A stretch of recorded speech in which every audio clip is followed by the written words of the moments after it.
Hi, welcome back guys, this is your friend, WTFW with another fiction. What if Deku 1A's are transported into One Punch World now? Before starting, please give this video a like and subscribe to the channel if you want more videos like this. Now let's get into the fanfic. Aizawa, having fully recollected himself, turned his attention back to the battle, or lack thereof, battle at hand. He was surprised to see that everything appeared to be normal again.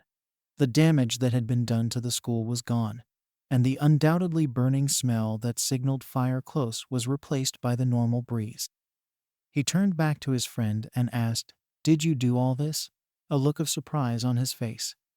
"Well, I guess you can say that I am pretty awesome, you know? Or have you forgotten?" Oboro said with a laugh, scratching the back of his head.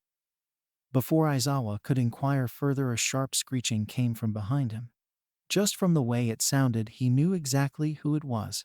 His friend, helping him turn around to face the sound, was in no surprise to see President Mike at the school gate, looking at the two of them, wide-eyed and open-mouthed. He sprinted up to them and talked so fast that it was mostly undecipherable, but the general theme was surrounding Oboro and what happened here.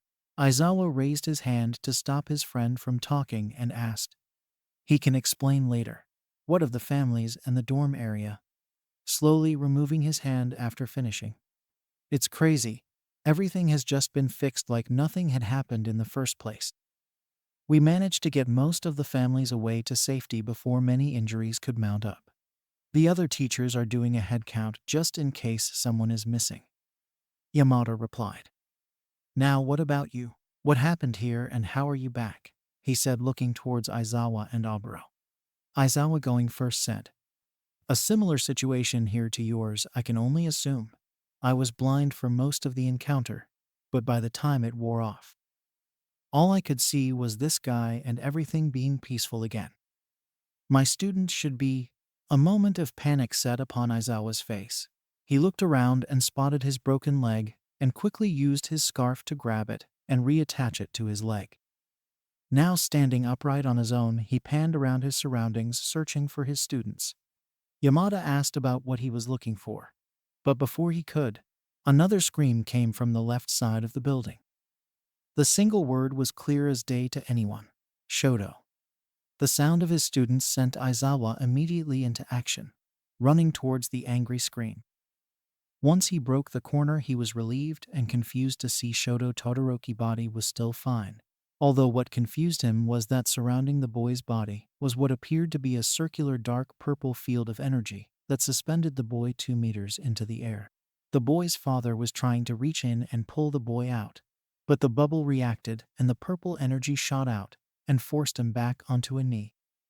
He noticed a group coming from around the corner, more specifically one individual that reminded him of Kurogiri, and looking back at the barrier currently surrounding his son, he noticed the similarities between the two and menacingly marched towards the group. Completely bypassing most of the group, Endeavor stopped in front of the stranger and hoisted him up by his shirt. Are you the one responsible for this?" he said, pointing towards his son. The others around him tried telling him to relax or set the guy down, but their pleas fell on deaf ears. Maybe," the strange man replied. Endeavor's flames flared to his answer, and he began to spout flames in his other hand and held it up threateningly. "I'll give you 3 seconds to rephrase that," he said, drawing the flame closer and closer to the stranger's face, until suddenly it disappeared. All of his flames did. Dropping the man, he turned to see Eraserhead's quirk activated. "Calm down, Endeavor. We're just as confused as you are with what's happening right now. What happened to the Namu?" Hardening his gaze, Endeavor answered, "We had managed to finally knock the beast unconscious. They're more intelligent than the last few we seen boarding on near sentience. We wanted to try and see if we could extract some information from it, but suddenly a massive black energy surged from out of nowhere and absorbed everything around us. I couldn't see anything for some time until it turned white and retracted back to here, seemingly restoring everything that had been damaged back to how it was originally. The wave retreated to here, where I found Shoto like that. How did that happen?" Aizawa shut off his quirk and replied calmly, "That's what we're trying to figure out as well. The other students' whereabouts are also a concern of mine. But we have to be cautious here. We don't want to make the situation worse. At that moment, Hawks had flown down looking exhausted. As he landed, he staggered for a moment before speaking. I spotted multiple other bubbles like this one scattered around the place. He looked at Aizawa and grimaced. Judging by the looks of it, Midoriya and the rest of his class seemed to be contained inside of them. The news shook Aizawa to his core. On one hand, his class were all accounted for and safe, if you could call it that. But how would he be able to free them, and how and why did they become captured in the first place? So many questions waged through his mind. But before he could entertain them, he wanted his class secured safely. He looked to Hawks and asked, "Do you know if they can be moved?" The Hawk hero simply shook his head. "No, it seems any force that acts upon it, the barrier lashes out with equal amount to remove it." Aizawa was concerned about having his students scattered and potentially vulnerable to attack. He turned to Oboro, who through his mist-like features made it impossible to discern his mood.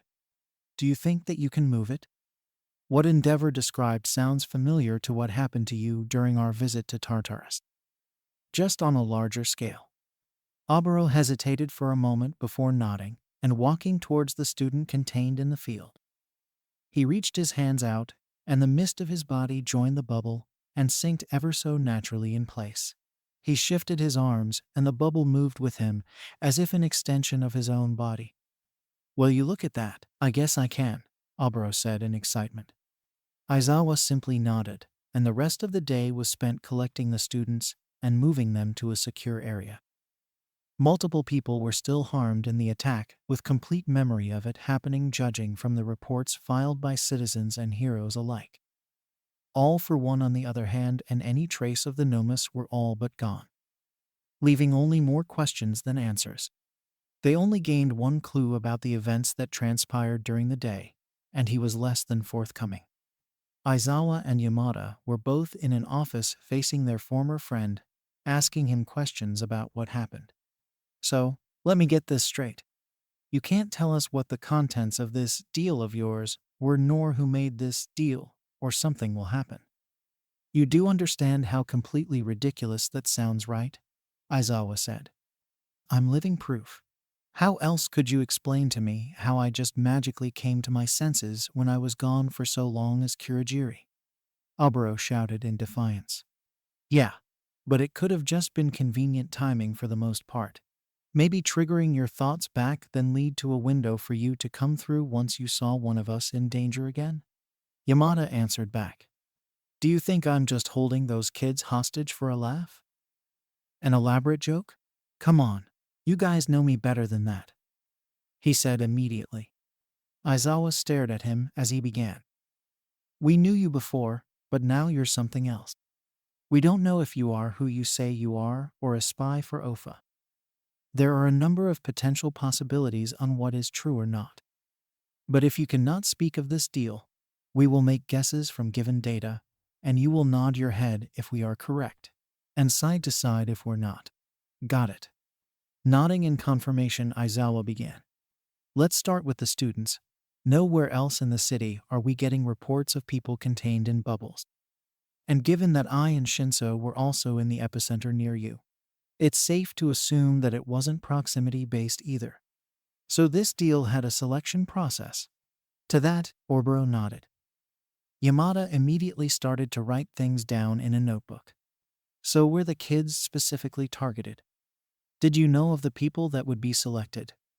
Oboro shook his head twice. "In my defense, I tried to ask, but it simply didn't tell me," Oboro said. Again, Yamada started to write notes down. "So, 20 people for your body back, huh? Why 20 specifically? What were this creature's goals? If this creature truly even existed in the first place," Aizawa wondered to himself. It seemed impossible to fathom such a being to exist. The restoration of the damages, was this a part of this deal? Oboro sat in contemplation. He could just nod yes, but that wasn't entirely true. So he tempted fate and said, "Not exactly. It was more a sweetener." Aizawa and Yamada both were surprised at this. Aizawa continued as Yamada wrote, "So you're saying it was a bonus to make you accept? What about Ifo and the Namu? Did this deal have anything to do with them?" Oboro looked confused at his friend. The words echoed in his mind and were familiar yet new all at the same time. Who and the what? Those words sound familiar, but I'm drawing a blank on what they mean. Aizawa was stunned while Yamada burst out, "Really? You were Kurogiri.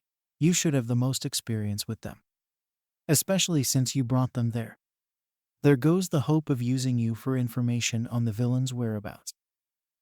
Aizawa silenced Mike and continued on. "So you don't share any of the memories you had while you Kurogiri? The Namu were black abominations created by a foe using modified humans. It's what he did to you to turn you into what you are now." Oboro took a moment to look at his hands and see the shifting mist that made up his body. It was a light bluish color that resembled his hair when he was still himself. Thinking of all the damage the villains did using his body angered him, but also saddened him. All the pain and destruction he inadvertently caused. He was almost glad he didn't remember any of it. He spoke with a much more sour tone. "I don't remember them, but I've seen them during the attack through the creature's talk. No, the deal didn't have anything to do with them. I'd it where they could have gone." Aizawa perked up at this revelation. "So you're saying that this being showed what was happening? Here? Everywhere. Not just the events happening at the school. The other heroes were fighting as well. It didn't look good. I didn't want anyone to die, knowing that I could have saved them. I gave my original life to save others, and I was offered to reclaim my life to save even more people, with the caveat of a few others. It seemed to be the best decision at the time." Aizawa sat there and let out a long exhale. He understood Oboro better than anyone, and that's exactly what he would have done in that situation. Always thinking of others over himself, he only had one more question to ask Oboro. "Are my students safe?" Not wanting to lie to his longtime friend, Oboro answered as truthfully as he could. "I don't know. Midoriya Izuku's trial." Midoriya fluttered his eyes awake. The first thing he saw once his eyes cleared was the familiar sight of the bonfire and chairs that indicated that he was once again inside his vestige world. As he looked around and saw all the past users of OFA, but strangely none of them were looking at him but up above. Before he could ask about what's wrong, a strong deep voice resounded in not only his head, but all of the vestiges' heads as well. "Interesting, very interesting. One being that holds the souls of 7 others, and another that is yet to be completed. This world's evolution took a surprising turn even for me." Midoriya scanned the area, trying to locate the speaker, but being unable to decide to follow the other vestiges' lead, and looked up where he was shocked at what he saw. The normally pure black world of vestiges was eclipsed by a giant planet-looking object with a similar appearance to Jupiter's surface. Was that the source of this voice, he wondered. The voice came again. "Before we begin, I find it only fair that everyone residing in this body gets its voice heard in the upcoming conversation." With that, the void world started to seemingly shake, the vibration so violent that caused Midoriya's eyes and head to spin. By the time that it stopped, he heard an impossible voice. "My Midoriya." The voice came from All Might. His ghostly appearance was still apparent, but his body was fully formed, his blue eyes sharp and aware of his surroundings. All of the vestiges turned to look at the new voice. Shock filled all of their faces, especially Nana. Their eyes met again, student and teacher. Thousands of words filled Toshinori's mind on what he wanted to say to her. But all that came out first was, "Sorry. I failed you and your grandson." Nona replied in a comforting voice. "No, you didn't fail him or me. You did exactly as I asked of you. But I didn't see the flaws in my own plan. If only I'd done better, none of this would have happened." Midoriya, putting together what it meant for All Might to be here, blurted numerous questions. "All Might, you died. What happened to everyone? Did a foe win and capture me?" All Might quickly responds, No. Settle down, Midoriya. I was with Principal Nezel at the time as we were surveying the battle. We were trying to activate the zero-pointer's defenses to help in the battle, but before we could, a black wave of mist engulfed everyone. By the time I woke up, I couldn't see anything resembling the school, and then next thing I know, I'm here. Midoriya was relieved that All Might wasn't dead, but he also doesn't know what happened to everyone else, either, which still caused him to worry. Before he could ask another question, the disembodied voice of the planet filled their heads once more. Excellent. Now that we all are here, we can discuss the next chapter of events. Banjo was the first one to speak up. Oh yeah. And what the hell would that be? And what the hell are ya? Shinomori was surprisingly the first one to speak up. Hey. Settling down, this thing, whatever it is not something you want to piss off. My danger sense is going crazy. If we weren't already dead and in a void, I would have already ran away. This guy's no joke. I haven't felt an aura this terrifying since All for One, and compared to this, I would take him any day. The voices range out in their heads again, interrupting their conversation. People call me savior, oppressor, God, devil, supreme being, and so on and so forth. These labels, however, I find worthless. I simply offer deals when they are needed, and I offer one to you, child. All attention was put on Midoriya. He didn't really understand what was happening, but he had a feeling it was not good. So he offered a simple question in response. And what deal would that be? The being replied almost instantaneously. Why, power, of course. Overwhelming power that cannot be matched. I saw the struggles that you were going through, just as these souls have, and just like them, I can help you achieve your goal. You want to be strong enough to save everyone, to stop crime before anyone else is hurt. But the power you have now is not enough. You have personally seen its shortcomings and the consequences of them, but with my power added on, nothing would be able to stop you. As he said in the final sentence, the surface of the planet started to make shapes. It revealed an Earth-like world from the atmosphere, but the cloud formations were strange. There was a line that blew through it all, dispersing over the Earth. He continued, I can grant you power rivaling this, something that cannot be done with what you have now. The first user spoke up now. And what do we offer you in return? You sound very much like my brother, offering your hand in friendship, while simultaneously holding a dagger in the other. Nothing but your undying loyalty to my cause, the eradication of quirks from your society. The quirk doomsday theory is very much real. As the generations continue onwards, the quirks will become more and more dangerous to control and regulate. The planet started to show their Earth, their worlds, Japan, from the future destruction, and panic reigned, whole city blocks destroyed, as what can only be described as monsters reigned overhead, battling each other. Your world has been on a timer since its very inception. The more you try to control it, the more cracks that slip through your fingers.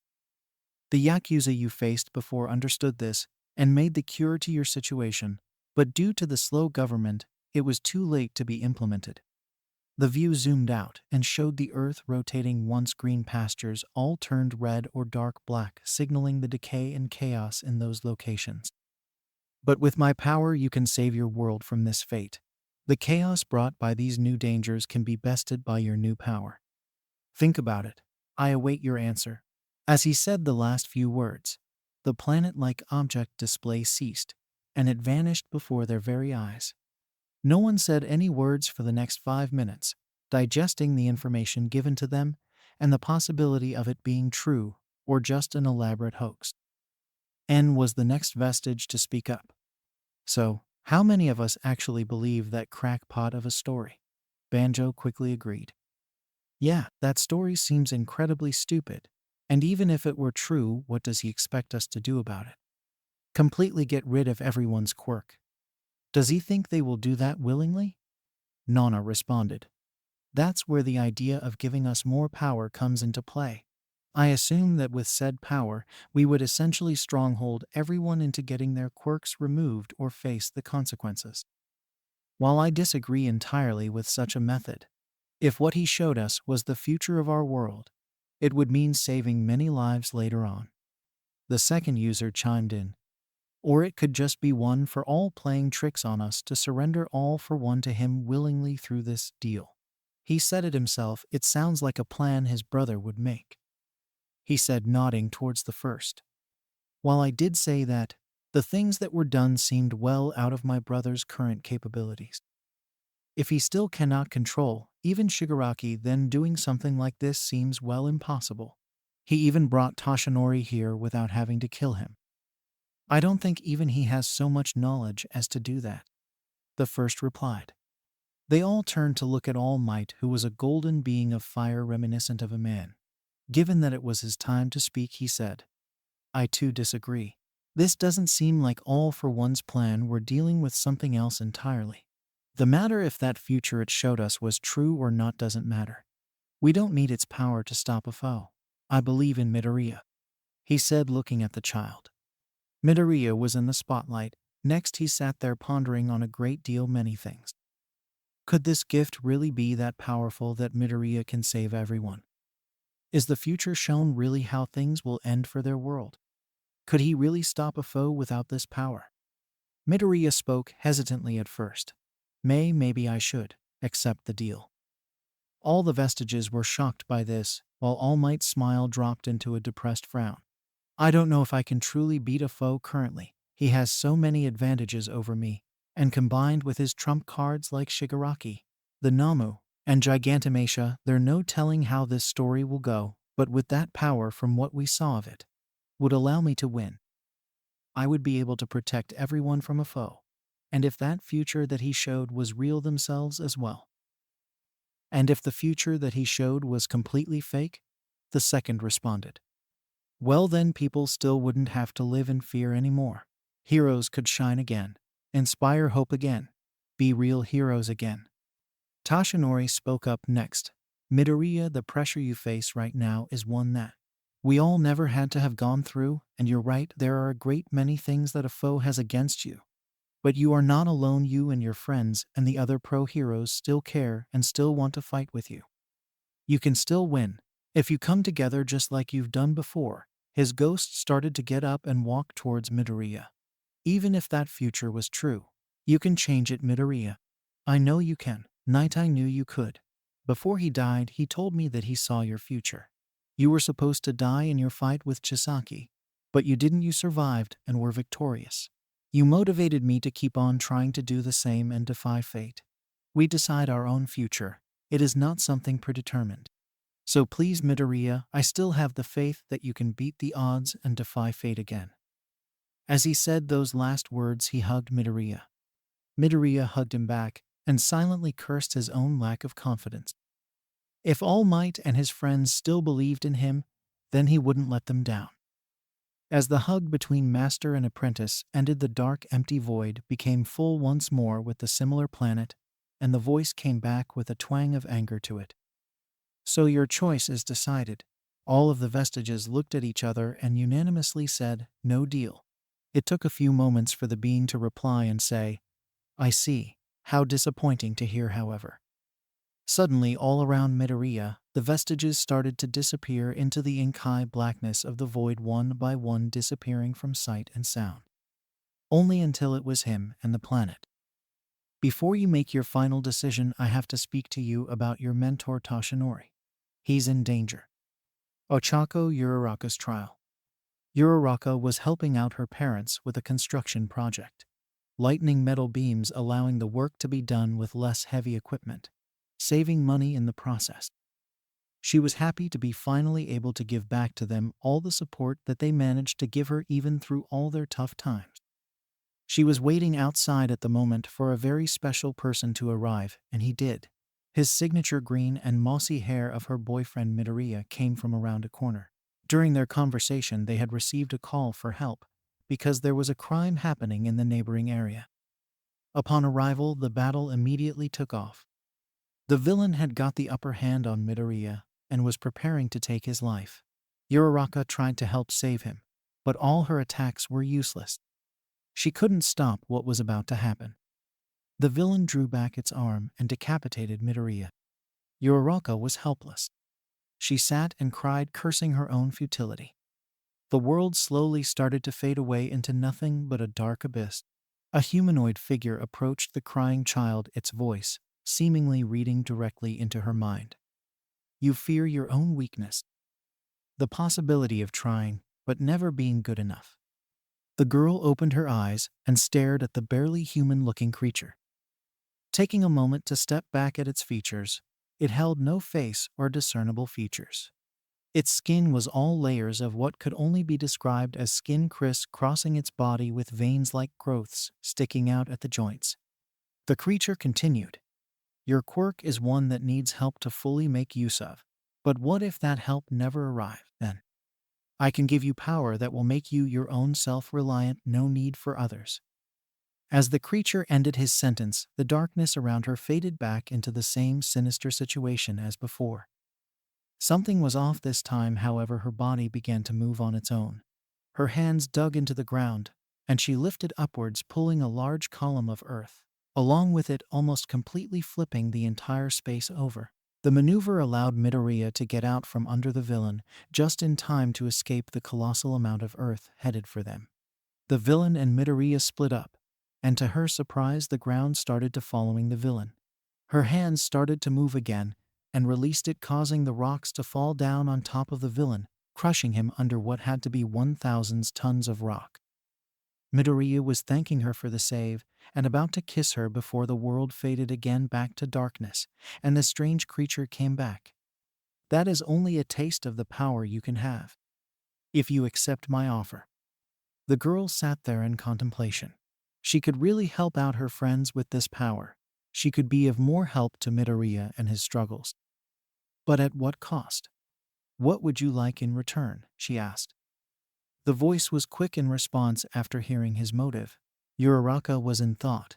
A world on the brink of collapse brought on by quirks.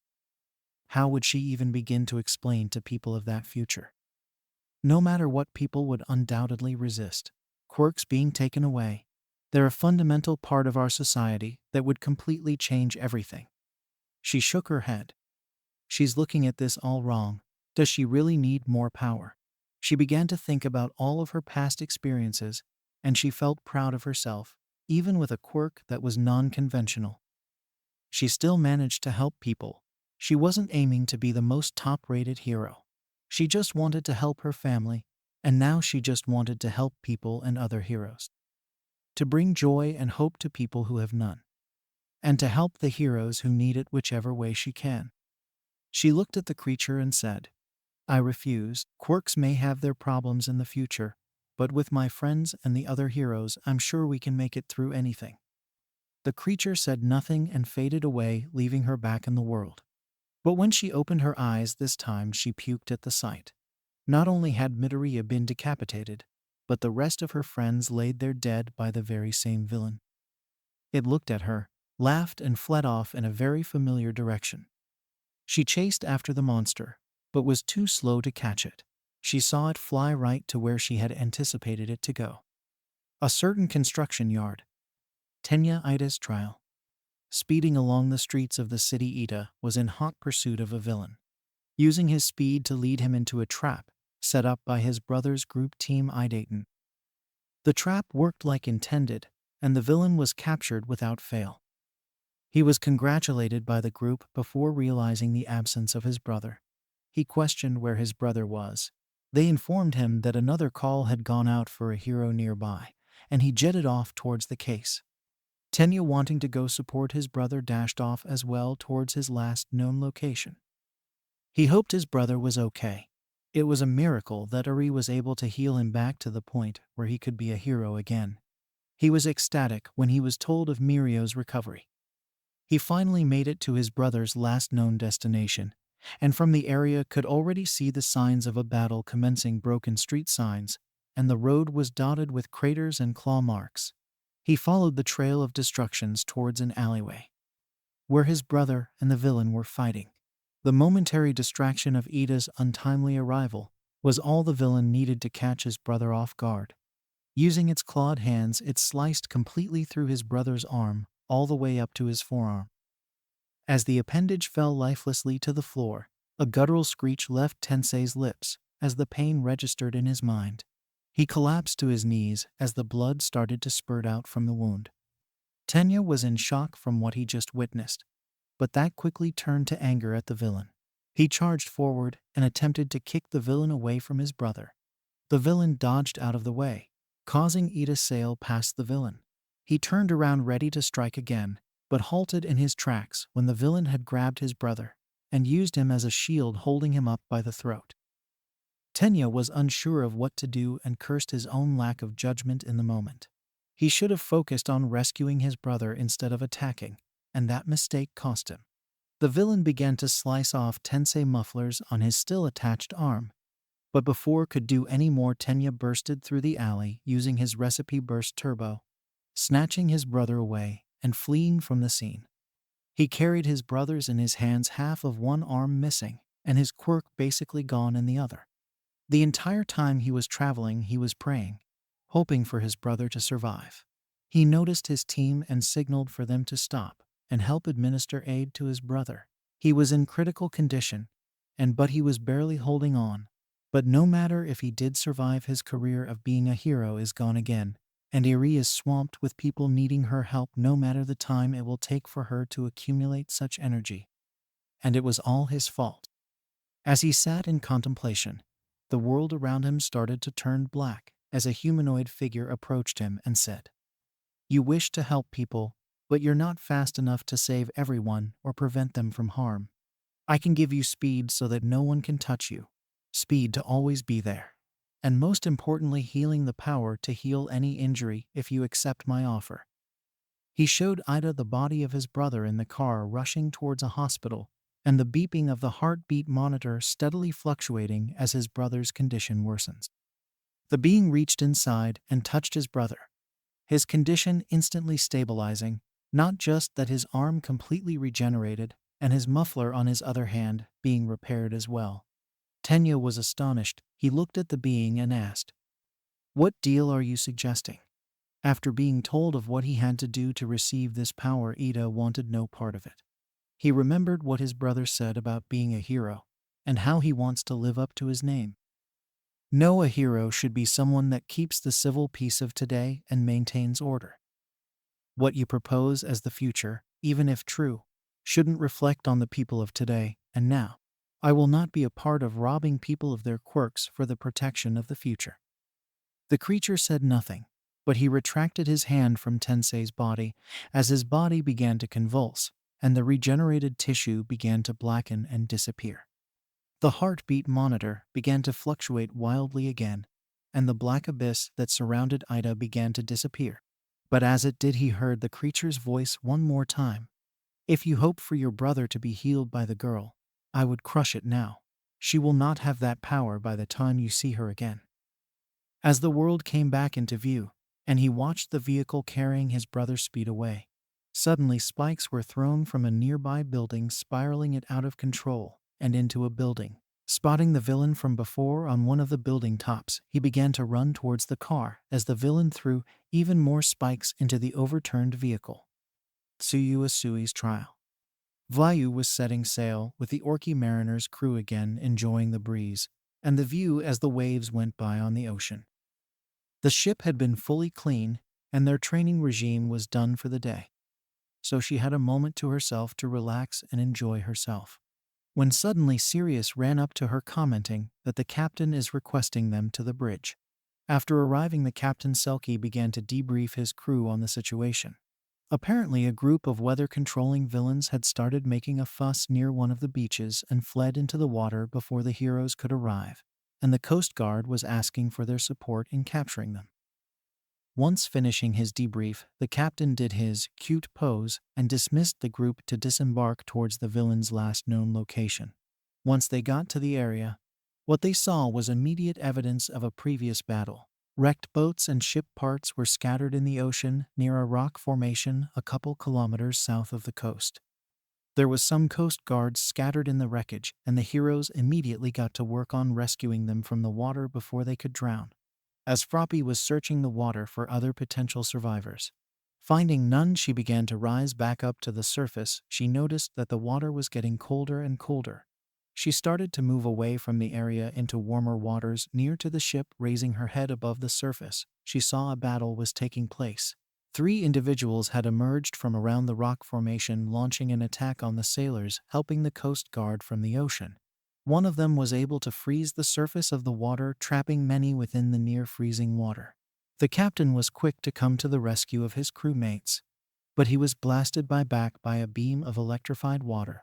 He struggled to get up with sparks noticeably coming off of his suit. 2 of the villains combined the quirks of water and electricity to attack again. The captain was thankfully able to dodge out of the way. The group had revealed themselves as the Weather Masters, and they wanted revenge specifically on the captain and his crew for capturing and killing their brother. The captain expressed never having done such an action, but was rebuffed by the group with he was killed for failing his mission, and the captain was the reason that he failed. Froppy was momentarily brought out of the moment by Sirius. She spotted Froppy emerging from the water and asked her if she could do anything about the crewmates in the water. They could die from hypothermia from being surrounded by cold water and ice for too long. Froppy said she could, but due to the cold climate, she worried that her body might go into hibernation again. She was going to try anyway and waited for Sirius's call, who was communicating with the captain using sounds to communicate. The signal was launched and both Froppy and the captain leapt into action. Froppy started to use her tongue to break the ice around the crew members stuck in the ice, being able to free 2 of them. The captain, on the other hand, sought to draw the group's attention. He broke off a large piece of ice to use as a shield to get closer to the group. He was making progress until he was suddenly blown off course by a strong gust of wind, forcing him into the ocean. Another villain appeared, seemingly the oldest of the group. The distraction being gone caused the group to notice Froppy. The wind user sent another gust of wind at her that forced her back, and due to the ice-covered ground the wind was extremely cold, causing her body to lock up and go into hibernation. She tried to fight what was happening, but her eyes started to close and her body began to scrunch up. In her ear she heard a voice. "You have a weakness that makes you worthless. You can't expect to survive like that. Do you expect people to rely on such an unreliable hero?"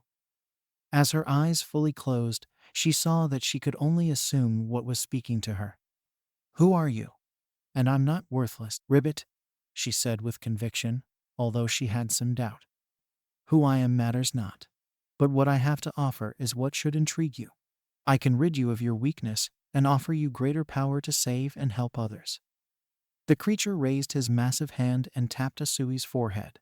She instantly began to feel an eternal heat begin to bubble within her. Her eyes instantly opened, looking at the weather wizards preparing to launch another coordinated attack at her, causing her to leap in the air to dodge it. She stunned herself with how high she flew into the air, the leap causing a shockwave, destroying the ice on the surface of the water in the process. The 4 weather users shot at her while she was in the air, but using her tongue, she slammed it into the ground next to them and pulled herself down and out of the way of their attacks. She recoiled her tongue and then launched it at the group, being able to spear all 4 of them into the wall, knocking them out. Just as she was about to question what happened, the world blacked once more and the humanoid creature came back. "This is only a glimpse of the power you can have if you join my cause." He explained his intentions for her to gain this power. Asui sat in thought. She never liked being considered worthless, and having power would allow her to save more people, but the thoughts and actions for that cause are inexcusable. She couldn't deprive people of their quirks just for the sake of a potential future. She began. "No, Ribbit. I can't do that because people have a right to live with their quirks, no matter how dangerous. A main part of being a hero is having trust in others, and I choose to trust in our future to prevent that event from happening, Ribbit. Besides, you didn't really have much bargaining power, did you?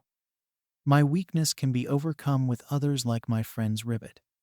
The being said nothing but left her in darkness, or so she thought. Her eyes began to open, but her body still couldn't move due to the cold. But she saw Sirius in front of her facing down the 2 weather wizard brothers, while the other 2 were occupying the captain. If she could gulp right now, she would have. Fumikage Takoyami's trial. Takoyami was prowling through the city at night. He and his mentor Hawks were currently investigating a criminal underground smuggling ring that had recently been discovered by an anonymous tip from a pedestrian, who traded the information for a less harsh sentence.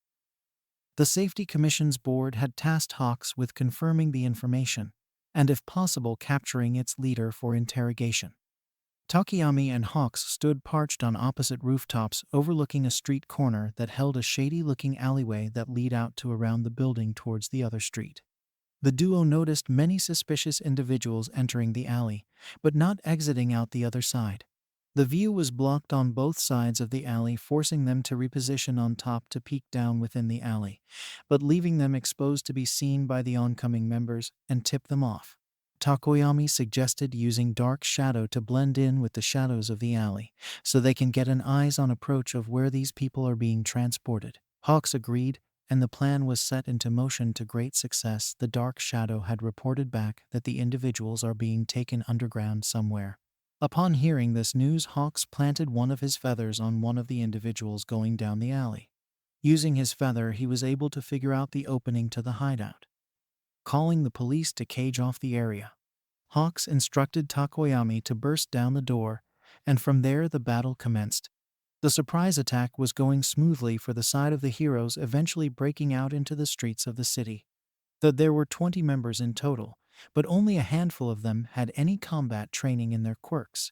Hawks, using his feathers, attempted to capture the criminals, but inadvertently helped them as one user was able to steal half the speed of his feathers with just a touch and hand it out to other individuals. After stealing the speed of 10 of his feathers, the user has handed it out to what appeared to be the boss. Another user within the criminals group began to touch the ground and drain the energy sources of the street lamps, causing them to black out, which was the way for the leader to take off at incredible speed. Hawks called to Takoyami that he was going to go after him, while he stayed there with the police and other heroes. Takoyami nodded in confirmation, and Hawks took off after the escaping boss, momentarily distracted by dodging an attack from one criminal. Another, with a strengthening quirk and speed boost, had suddenly appeared behind him, striking Takoyami in the back of the neck. Knocking him out as his concussions faded, he felt dark shadows form, expand, and grow. You fear your own power, so you push others away. But what if you could control it? Takoyami opened his eyes and stared at the humanoid creature in front of him. It began again. You were a loner and cold to the people you met, not just because of your appearance, but because you feared accidentally killing them if within a dark place. But with that curse came a blessing, power strong enough to defeat foes you normally couldn't have. The being showed his loss of control during the school survival training, him attacking Shoji, as well as him easily beating Moonfish. But there is a weakness that can prove detrimental when you need that power most. He showed a more recent event where he was against the villain Slice in front of Yua. Her hair was as deadly as ever, but she could suddenly generate lighting between them once placed in the ground, creating a light source that surrounded him and dark shadow, forcing him into a weakened state, unable to help his friends Momo and Ashido, who were getting pinned behind a shield she created. The sense of powerlessness came flowing back into him from the sight, speculating if he died, and this creature was some being to taunt him. I could alleviate both of these curses and make you extremely powerful. A second chance. The memory started to change, even while being surrounded by lighting rods. Dark Shadow was able to increase in size rapidly and swiping Slices away casually. This power is yours. You lived long enough with the curses of it. Now if you join me, you will be rid of them. All I ask in return is for your obedience in destroying quirks forever. Takoyami didn't need to think before giving his answer after hearing the cost of such power. No. I have lived with a dark shadow all my life. I know how to keep him under control. Besides destroying all quirks, you say? That's foolish given what I am. There is no cure for mutant quirk users, and even if there was, there inevitably be a battle between people who would want to keep their quirks. And if I oppressed them with this power you granted me, I would only be the monster I've been suppressing my whole life. The mysterious being simply faded away as Takoyami began to regain consciousness, only to hear the stuttered words of his mentor Hawks. To Takoyami, curious about his mentor's hesitation, looked at himself. Some of the street lamps were activated again, and all around him were badly broken and bent bodies. The police, the criminals, and two pro-heroes Rock, Lock, and Slugger, who were near the crouching Takoyami, all of which were no longer breathing. Shouto Todoroki's trial. Blue flames licked past Todoroki's right side as he dodged another attack from his brother. The large flames scrolled past only to be taunted by his brother about where he was aiming. The flame he avoided was barreling straight towards his classmates. He immediately pressed his right hand on the ground, creating a large barrier of ice in front of his classmates that immediately collided with the blue flames, creating a shroud of steam. Todoroki emerged from the shroud and immediately took off in a direction away from the rest of his classmates, hoping that his brother would follow him and not endanger his classmates from their battle. Thankfully, his brother seemed to take the bait, but no doubt in his mind suggested that Toya knew what he was doing, but decided to play along anyway. He didn't get far, however, only to around the school building before he noticed the heat of another fire blast hot on his trails. Turning around and unleashing fire blast of his own, the two flames clashed, both users fighting and pushing for dominance within the clash.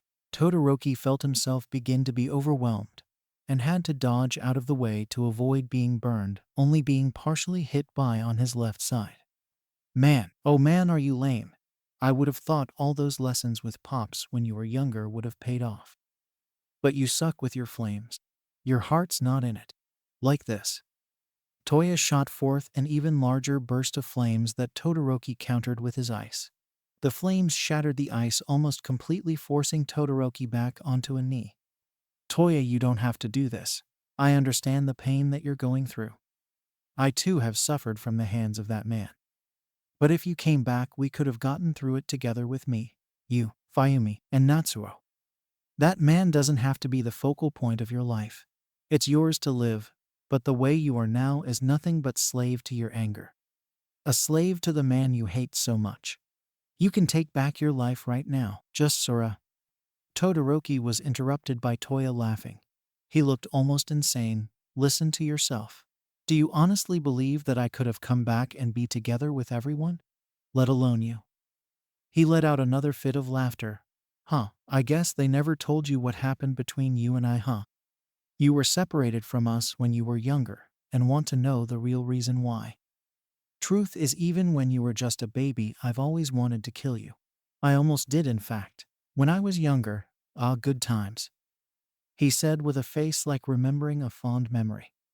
As soon as my father found out about my body composition, he said as he pointed towards the dead skin on his arms, he shunned me, dissuaded me from the path that he set up for me, and in the ultimate form of disrespect made you his true son, his true heir. The rest of us were failures in his eyes, and he treated us as such. You had all of his attention that I wanted, that I had.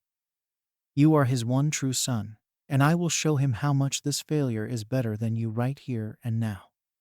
Toya then unleashed a flash fire fist, jet burn attack, and Todoroki countered with a flash freeze, heat wave attack. Both blasts clashed and a colossal explosion, spreading out, covering over the entire UA building. The force of the attacks colliding sent Todoroki and Dabai flying. Todoroki hit the back of his head against the UA building, and his world began to go dark. I can help you. You're in need of my power.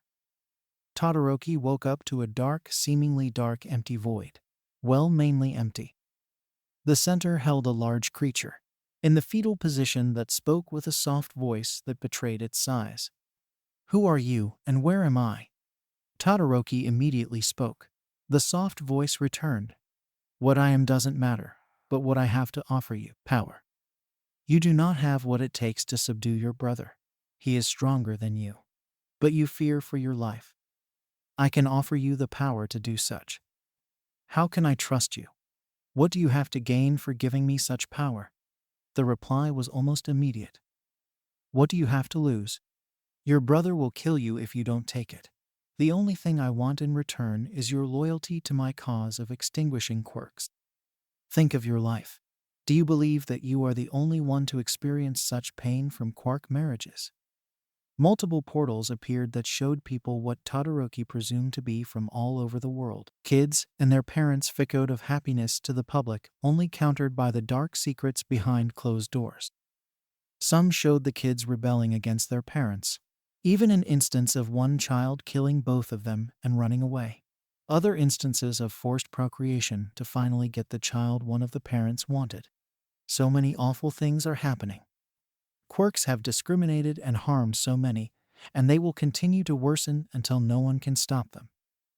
All the portal joined into one, showing a different picture of the world in flames and chaos. Giant behemoths towering and destroying those below them. People on the ground fighting each other for basic necessities. This is where your world filled with quirks leads, but join me, and you can stop it from happening starting now. Your brother, all for one. And even one for all will pale in comparison to what I can give you. Todoroki was taken back by almost everything he saw. He didn't know if he could believe this creature's words, but if they were true, he could prevent multiple catastrophes and end the one they're currently in.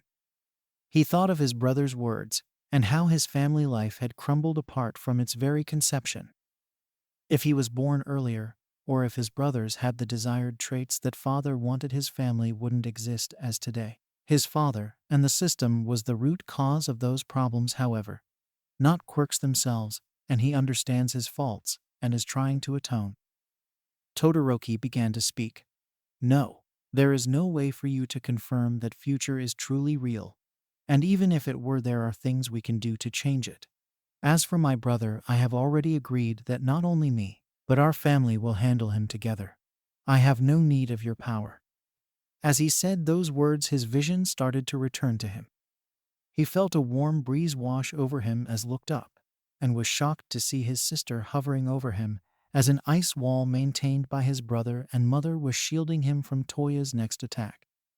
His surprise turned to shock as a condensed blue flame speared through the ice wall and punctured through Natsuo's stomach. Momo Yaoyorozu's trial. Whoa! Gyro suddenly jerked back, detaching her earlobes from the ground. She warned everyone that something massive was incoming. The pro heroes around the classmates started to run up and reinforce the line broken by the monster coming their way. A short time later, the students began to hear a transmission from Lady Midnight. She requested that Momo take charge and sedate the beast. The transmission came to an immediate end a short time later, while confusion rattled the students of 1A and 1B, pondering on the many things that she should advise her fellow students to do. She steeled herself on taking action. They set up a plan where Juzo would soften a large part of the ground, causing the beast to fall, and they would simultaneously try and sedate the beast and attack the League of Villains. Trapping the beast in the mud was a success, but tragedy struck the team everywhere else. The team sent to attack the League had underestimated the League's countermeasures. Once they finished throwing Kaminari's pointers, he himself was suddenly hit by a pile of debris, sending him careening to the ground. Ajiro, Shoji, Ioma, and Komori were all caught in a huge fire blast, sending them falling through the air screaming and on fire.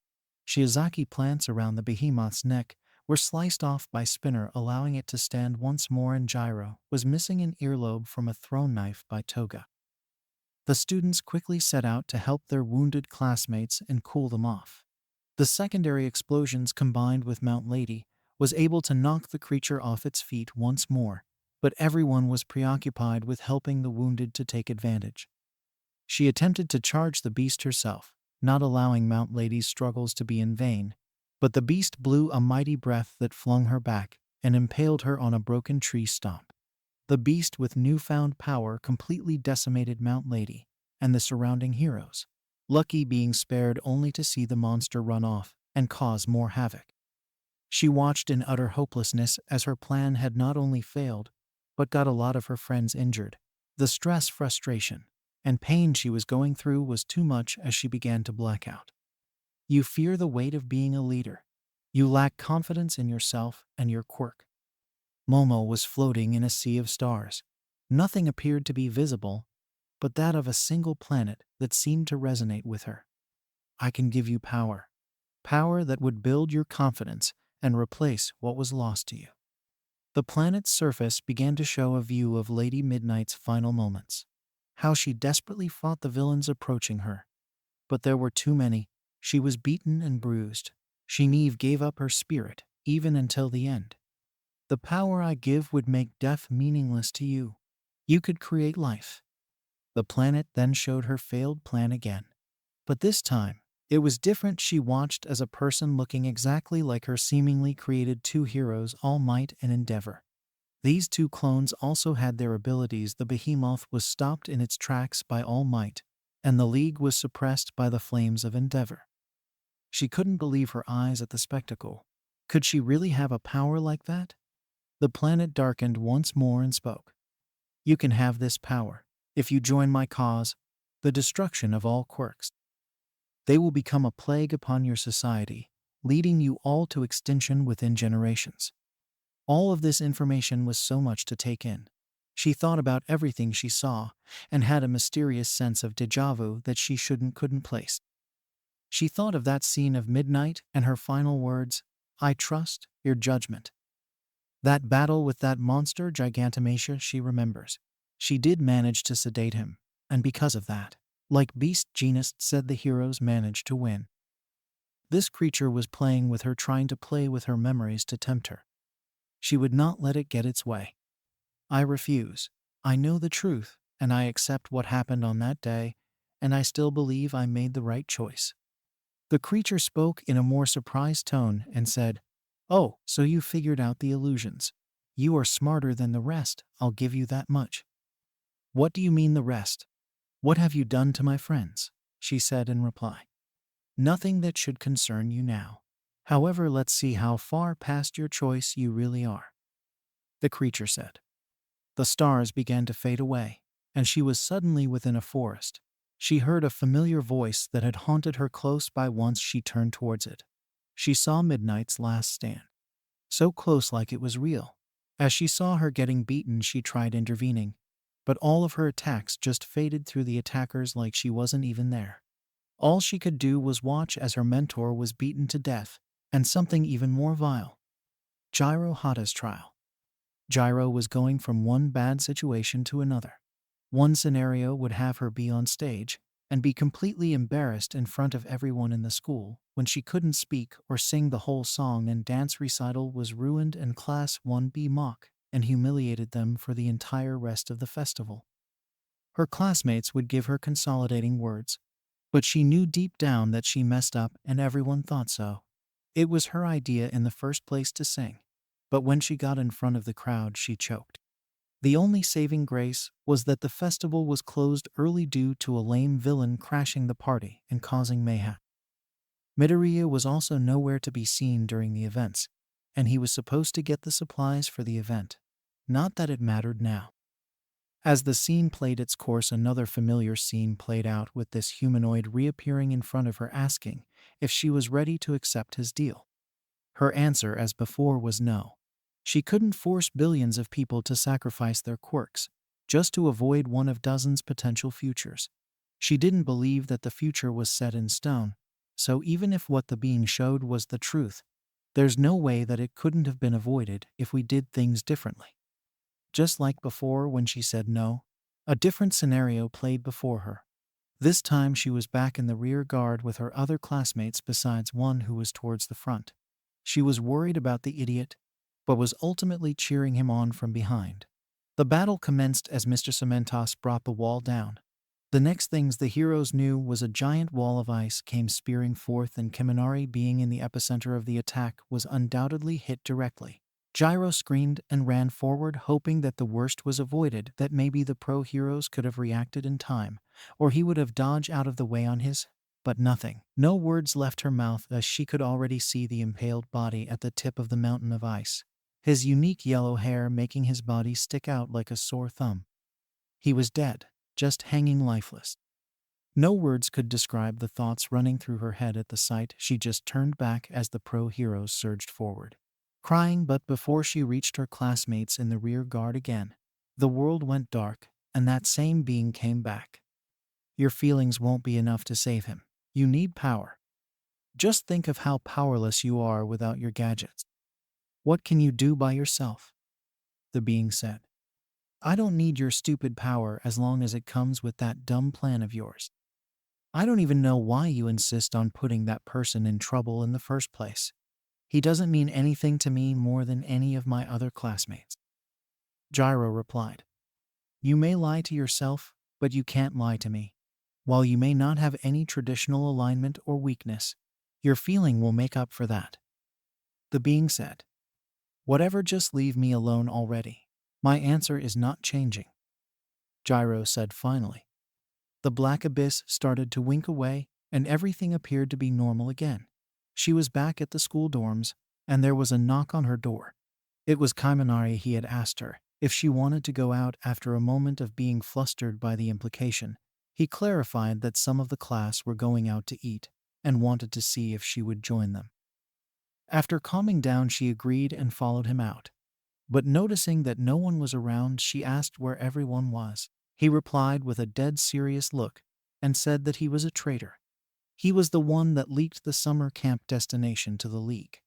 He was the one that told them of the teacher's plan's attack so long ago. He asked her if she wanted to leave with him.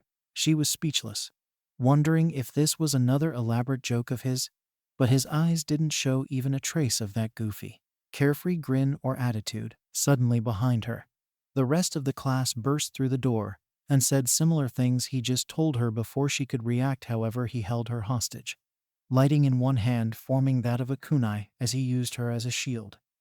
Koji Koda's trial. Koda was in a forest playing with all of the friendly forest creatures. He was having a lovely time. When he was finally too tired to run anymore, he sat down and started to have a picnic with his new friends. All was well and peaceful until what felt like an earthquake shook the ground beneath them. Koda immediately requested for his bird friends to go see if anything within the area could have caused the shake. The birds returned with news of a mysterious person found in a crater nearby. Koda asked them to go get other heroes as he went to investigate. As Koda got to the crater's edge, he found that the person had begun to get up from his position. As he got up, Koda asked the guy if he was okay and was in need of any aid. But all he got in response was a sudden attack from the stranger. He shot out of his hands a blast of magma. Koda dogged out of the way and tried to reason with the person, but he seemingly didn't hear him or simply didn't care. The magma instantly started to spread through the trees and grass, lighting the surrounding area with fire and smoke. Koda instantly began to run. He needed to leave the forest quickly before this guy did any more damage to it. The strange man didn't let him leave, though he was able to corner Koda by sliding on his magma and cutting off his pathways at every turn. Koda didn't know what to do. He tried to ask the animals for help, but their fear of the fire would lead them to decline his request. He struggled on what he could do as the stranger drew closer, seeing his life flashing before his eyes. He let out a large screech of his voice, this time not requesting aid but demanding their aid. No sooner than he did so, birds swooped in and started harassing the stranger, followed by bears and wolves hopping through the flames to attack. It went as well as he expected as Koda ran away. All he could hear was the death screams of his animals dying from being burnt alive. He closed his eyes and covered his ears to block it out, but it continued until he bumped into something. He opened his eye to see a giant humanoid feature. You are letting nature and the creatures around you die because of how weak you are. Your compassion outweighed your own self-worth, the creature said. What are you? Koda asked. I go by many names, but for now you can think of me as the embodiment of Mother Nature, and I want you to be a champion to protect the forests and animals of this world. You flee because you alone are weak, but I can make you strong. For this strength, all you need to do is to protect this world from the evil that is its quirks and vanquish it until it is no more. The figure said, What? But quirks have done so many good things for the earth and the people. They can't all be bad, could they? Koda exclaimed. You are young and naive, but just like now, quirks will only lead to more suffering and pain for the earth. It needs to be stopped now before it is too late. The being replied. Koda sat there and thought of what he should do. He didn't want to hurt anyone that didn't deserve it. But at the same time, he didn't want the animals or the forest around him to be hurt anymore. And with more power, he could really be a her suddenly. He remembered what Midoriya told them at the hospital, how heroes didn't need to fight villains. How he could be a hero that relied on rescue and recovery. He didn't need power to help anyone. His friends and other heroes will always be there to help him. No, I don't want your power for that cause. I don't need it, Koda said. Then you will burn, just like the earth will. The figure said and disappeared. Koda soon turned around as the stranger was still approaching him, as he melted the head of a bear in one of his hands. Toru Hagakure's trial. Toru was experiencing one nightmare after the next. The Usj attack, the summer camp assault, Nabu Island, and the Liberation War. Each scene punctuated by a disembodied voice claiming her to be worthless. Various flashes of her classmates being injured during those incidents, followed by the voice calling her a coward, useless, worthless, and not fit to be a hero. Toru suddenly found herself all the way back during the UA entrance exam. She was shocked to realize that this year the victory bots were not going to have an off switch, as there is no such thing on a person in real life. The news made her anxiety rise even more, bordering hyperventilating. How could she destroy those bots with a measly quirk such as invisibility? She thought of how unfair this all seemed. Why during her test did they have to change the rules? Before she could spiral any more down the rabbit hole of pity, the test commenced. All the students dashed off, and despite her misgivings, she still went along anyways. The exam was going as well as she expected with the rules. There was no way for her to earn any points from the victory bots. She tried until her knuckles were bleeding from hitting the bot's metal carapace. This was a bad move, however, as the blood allowed the bot to pick up on her presence and charged at her. Feeling completely helpless, she tried to run away, but tripped up on destroyed robot pieces scattered around and resigned herself to her fate. But she was saved by a boy in a karate gi and a tail, smashing the robot before it could get to her. He wrapped her hands in bandages with parts of his gi. She was about to thank the boy before the ground started to shake, and the building around them started to crumble around the two. Both students began running away, but the debris was catching up to them. The boy managed to save her again, and managed to bat her out of the way only to be trapped himself. She tried to help him, but the rubble was too heavy for her to move. He warned her to leave and go find help, which she did. As she emerged back onto the main street, she noticed all of the remaining students running away from the what appeared to be a giant match as she tried to flag someone down to help her. But with her being invisible and the sounds of the resulting chaos, a loud crack was heard above it all as the robot was knocked off its feet, and the exam came to an end. She ran back to see if the boy trapped under the rubble was okay, and saw that he was being carried away by smaller machines unconscious.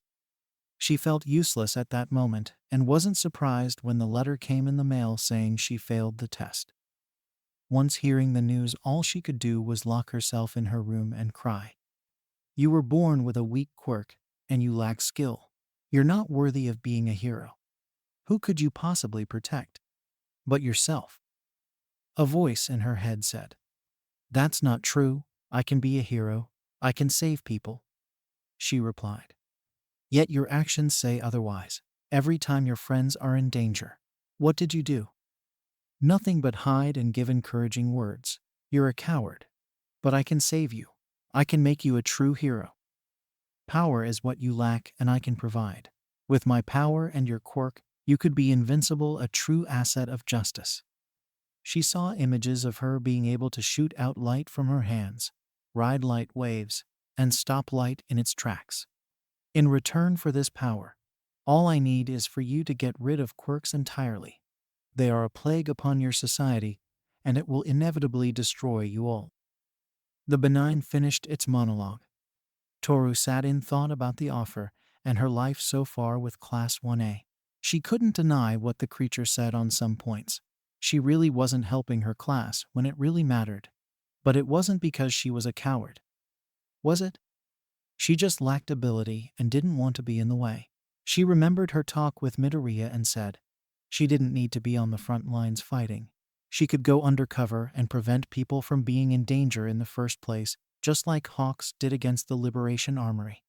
She still can be a hero. No, I don't need your power. I'm perfect just the way I am, and I can help people in my own way. She began to open her eyes again, as the voice didn't reply. But as she opened them, she was somewhere completely different near a improvised ring area, and inside it was two individuals, Waro and a minotaur-like person. She watched as the fight commenced and Ojiro was gored upon its horns, as she ran to try and help him. Mashiro Ojiro's trial. Ojiro was reliving through his past memories. He remembered his past in middle school, when he announced that he wanted to audition Yua and being bullied for it because of his ordinary quirk. He was constantly teased about how simple and ordinary his quirk was, and he was determined to prove them all wrong, and he did. He made it into Yua. But slowly but surely his quirk started to fail him in comparison to his classmates. It all started at the very beginning when he was completely overwhelmed by someone as gifted as Todoroki. But he wrote it off as Todoroki was extremely powerful, even compared to his other classmates. During the sports festival, he was brainwashed and succeeded only with the help of Shinso. Also after work study Midoriya, someone who was worst in the class, had surpassed him at what he was now aware was only 5% of his power.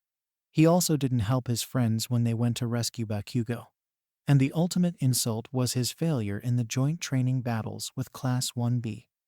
Everyone the entire time was mocking him of how ordinary he was in comparison to them, and he doubted his abilities even further when he almost lost to Senkaibara in close quarters combat and had to be saved by Ida, and even worse when he was captured by Pony Tsunatori, and because of his lackluster performance and quirk forcing them to draw in the end. He never felt so worthless. The massive Liberation War showed him just how futile his quirk was. He couldn't imagine being there with Midoriya, Bakugo, or Todoroki given how hurt they were. The thought just made him sick to his stomach. His world faded away, and upon him was a great planet that spoke in his head. You have the heart of a warrior, but you are limited by your body. You seek to prove yourself, but even you know the futility of your power. But I can offer you greater power, even stronger than one for all. No one will call you ordinary again, the planet said. What are you after? Why would you help me? What do you hope to gain? Ojiro replied. I only seek to destroy the thing that causes so much pain in your society. Those that are born with subpar quirks are humiliated. Those born without quirks entirely are outcasts. And they always are at the center of extreme harm. Imagine a world without them. A world where everyone is equal and hard work can triumph over talent.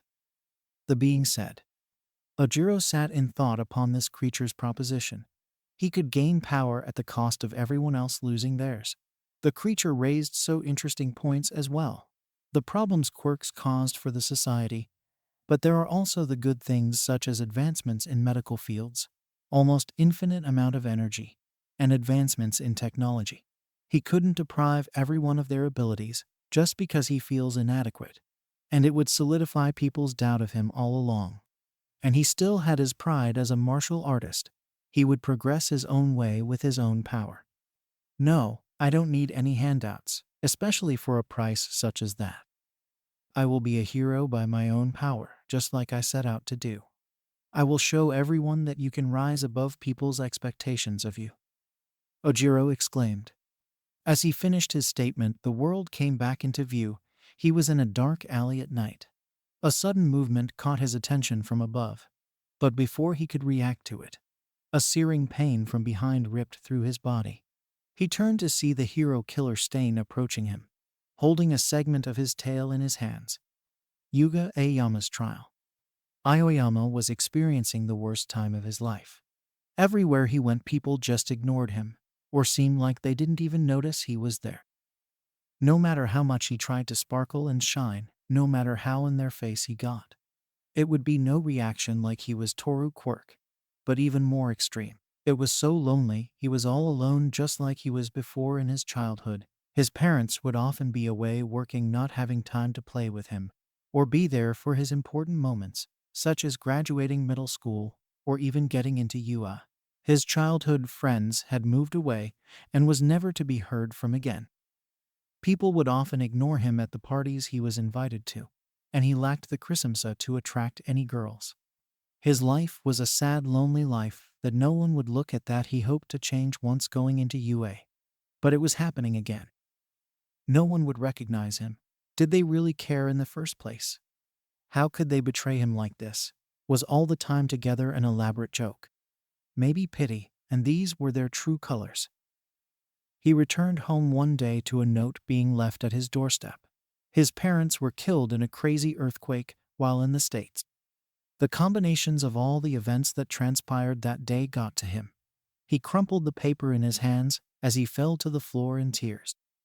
He didn't know what to do. Everyone seemed to have abandoned him. He thought about ending it all, and maybe then people would care and truly see him. But he didn't have the stomach to do it. So he did the next best thing. Crime. People would have to acknowledge his existence then. He got into a group of criminals doing petty crimes and steadily upping the ante, till he came face to face with his old friends who had become heroes. He was finally noticed by everyone, and with that his life was complete. So he had jumped and ended it all with a smile on his face. You hide your insecurities behind all the sparkling and over-exaggeration. You don't want to be seen for who you really are, and a regular, uninspired person with a bland personality. Aoyama opened his eyes to a giant humanoid creature. The sheer size of it made him shake with fear. You are just an extra in someone else's story, but I can make you a star that overshadows everyone else. Something that is not only the main character, but the author itself. All you have to do is join me. The creature explained. Aye. What would you have me do? Aoyama asked. The creature's words rang true in a way. While he was training to become a hero, he knew that he wasn't the most popular, and especially now he felt more isolated from everyone with how hard they were trying for Midoriya's sake. My quest is to exterminate the plague that are quirk from your world. You will be the last person with a quirk, making you the shining beacon that no one else could match. The being replied. I must refuse. There is no way I could do something like that to everyone. My stardom would only be held up by a lie and technicality. True stars rise through the ranks with conviction and grit like All Might like Midoriya. The world around him started to fade in again. He was on stage receiving an award. It seemed like the same award ceremony for the top 10 heroes. But the crowd wasn't cheering, they were laughing. He turned the trophy he received around to see the words "World's Most Annoying Hero" on the plaque. Mizo Shoji's trial. Pain, pain, pain. Nothing but pain was felt all over his body. So many different ways he was inflicted with pain. Whether it be having his dupli arms cut off and forcibly regrown by Spinner, being burned to death by Dabai, or slowly crumbled into nothingness by Shigaraki. Each new scene only brought about more pain and suffering due to this mysterious creature. Just like before, he's brought back to the void, where he can remember everything clearly as new. Contrary to the visions where everything feels like it is really true. Do you still reject my offer? You will break eventually. Why go through so much pain in the process? The humanoid being said. Of course. I won't sacrifice everybody else's freedoms, just at the whims of some wannabe be god. Torture me all you like, but I'm sure my friends or heroes will save me soon. I just have to hold out. The student yelled back ferociously. The creature laughed and said, You fool. No one can save you from this torment besides me. Only I have the strength to set you free, and that shall only happen once you accept my offer. Since you want to see your friends so badly, how about you go visit them? The creature replied. The dark world started to fade away into a dark, murky vision. He looked down at his body and was shocked to see it was not his natural self. His body was mutated, much larger and a dark black color with scars going all the way down body. His body moved on its own accord and faster than he was ever possibly capable of before. His arm suddenly stretched out, and he followed its direction to see that it was attacking something.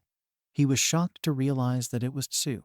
It had caught her by the throat and thrashed her around on the ground. He saw blood start to spill out from her body as it was flung from his grasp. He was suddenly struck in the back by Ojiro. But the attack barely phased his body as another hand sprouted out from his back, catching the boy's tail and breaking it with its grip. His screams was haunting to his ear, but his body didn't stop there. Spawning more arms from his back, he grabbed Ojiro's body and began crushing it in his grasp. Being suddenly blinded by a light in his front, another hand spawned. But this one with wicked claws exploded out, spearing Toru in the stomach, and as the light faded, he threw her corpse into a nearby rock. He was horrified by what he was doing. One by one he was killing his classmates, his friends. Koda, Sato, Shiro, Momo, until suddenly he was blown back off his from an explosion. His body quickly got up, ready to continue fighting as Midoriya, Bakugo, and Todoroki approached him furious. Rikido Sato's trial. Sato was going through hellish pain and torture. Some scenes would involve his arms and legs being broken, his head being crushed, him being force-fed numerous sweets until his quirk overloaded and his brain was irreparably damaged. Every scene was followed by those things that called itself God, asking the same question, offering the same deal. It was funny in a way. Every time the visions would begin, he would think it was real, like that was his reality. But every time he drew back into the void, all his real memories would come back. Whatever this thing was, its power transcends most of the quirks he has ever seen, besides All Mights or All for Ones. The creature really didn't have an enticing offer for him, other than some vague visions of the future that he couldn't possibly trust, no matter the circumstance. Especially given how vivid the creature can make his illusions, and how he can make them feel real. After telling the creature to screw off once again, he went into another vision. Sato was placed in the middle of heated arguments between his classmates. Midoriya had had enough of Bakugo bullying and pushing him around. Some of the girls were extremely mad at Minta for his pervertish antics. Todoroki seemed like he just wanted the nose to end. Takoyami was annoyed by Aoyama's sparkles getting on him. And so on and so forth. Eventually the arguments turned into full-blown fighting, completely destroying the class they were in, and separating the class into three factions with Midoriya, Bakugo, and Todoroki as leaders. No matter what he attempted to do to appease one side and have them forget about their feud and come together again didn't work. The fighting was worst one day when Shiro and Minta had caught Uraraka by herself one day. They had strung her upside down and threw balls at her from below. Before anything worse could happen, Midoriya had come in enraged at what the two boys were doing. He launched into action, but in his anger, he forgot to hold back his strength and killed Minta. The shock of it all allowed for Shiro to escape and report what had happened to Bakugo. This enraged the teen and got revenge by killing Ida in an ambush. Sato was horrified as his classmates were just killing each other in horrific ways and blaming himself on not being able to keep the peace. Hanta Shiro's trial. Shiro was unamused by this creature's games. It first tried to tempt him into his deal by bringing up how unremarkable his quirk was, people making fun of him, the villains he faced conveniently always being the perfect counter, and so on so forth. But he already have come to terms with how his quirk was, and being so a laid-back guy, other people's thoughts about him didn't really affect him. How about sending me somewhere nicer this time? Man, all this shaming is getting tiring, Shiro said to the being. I may have underestimated you. You seem to be much more put together than what you present yourself as. The creature replied. Hey, what's that supposed to mean? I'm probably the most leveled-headed in the class. Well, maybe besides Shoji, he's pretty chill as well. Can't imagine him going through this. I mean, what would you even try to tempt him with? The guy's clean slate like me. Shiro continued. The creature took a moment to reply as to what the boy said actually held some truth to them. Some of his classmates had completely no faults or trauma to exploit to tempt them to join his cause. Are you still alive over there? Did I hit the nail in the coffin? Shiro said with a cheeky smile. The being rarely felt emotions, but this insignificant worm is truly annoying with his goading and remarks. You may not have any emotions that I can manipulate, but let us see how much you can run your mouth with after going through pain for eternity. If you want to make it stop, just say, "I accept your offer," and it will all end. The being replied. With the mention of the word pains in eternity caught Zero's attention and completely changed his mood. But before he could say anything in reply, the abyss was gone again. By the time the world came back into vision, he felt a stinging pain on his hands and his legs, only to realize that he had been pinned to a wall with swords. He then realized in front of him were a bunch of villains. He noticed the League of Villains immediately, followed by some bird mask weirdos that seemed familiar to him somehow. But his train of thought was halted by a blade being thrown at him and narrowly missing his face. He shuddered from the close call only to feel a horrible stinging pain as a blade went through his stomach. The villains they were, taking turns throwing knives at him. After some time he just couldn't feel anything anymore. He was bleeding out and about to be saved by the graces of death. But it was not to be. He was suddenly completely better and undamaged. One of the bird mask guys had seemingly healed him. But that was short-lived as another knife was thrown, landing directly in his eye. His screams drowned out the rest of the pain as more people got ready to throw their own blades. Minoru Minta's trial. Minta was having such a wonderful time. He was in the promised land of the world, a beach full of hot chicks and babes as far as the eye could see, and what made everything better was that they all wanted him. Everyone praised and looked up to him for his courage and valor in being the one to defeat Shigaraki and one for all. He began to retell his story to the girls around him that were fanning him and feeding him grapes. He explained a massive battle sequence where Class 1A was fighting the villains. Midoriya, with the help of Yuruarak, were able to keep Shigaraki suspended in mid-air, where his decay quirk couldn't be used to wipe them out. With him out of the way, all that was left were the League of Villains.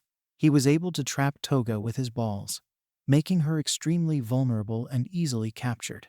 Same goes for that lizard guy. He was able to take him on himself. That guy was just a Stain fan with no skill. All he had to do to taunt him, and he foolish fell into his trap of pop-off balls. I allowed my friends to take care of Dabai. I couldn't take all of the credit now, could I? The group started laughing and feeding the savior of Japan grapes. The experience was so surreal to the young boy that he forgot to chew and began to choke on one of the grapes. As his world began to darken, he suddenly woke up in a dark void, only to see a giant humanoid being. "Ah, what are you? Where are the girls? What did you do with them?" the boy said as his emotions fluctuated between scared, confusion, and anger. "You want to be popular with girls, but you are the most unimpressive and cowardly of your class. I can make you a champion, someone every girl would be infatuated over, if you join me," the being said. Minta was still frightened of the creature, but perked up at what it said. "And what would you have me do?" he replied. The creature explained his plan to the young child, but also added, "Think about your current situation. Do you really think you as you are now can help save Midoriya? He holds great power, but with the hero's losses and the number of powerful enemies, do you think you could actually be useful? Sacrifice quirks for the safety of today. The changes take place over generations away. There is no need to sacrifice them now, and with my power you could be a true hero. Someone like All Might and Midoriya that you admire so much." The creature's words were all so true. He was useless as he is now. He couldn't support Midoriya even if he tried. He was useless, but now he could have a true purpose and really make a difference. People may hate him later on for what he has to do, but he will gladly take the hate for saving everyone now. You have Denki Kaminari's trial.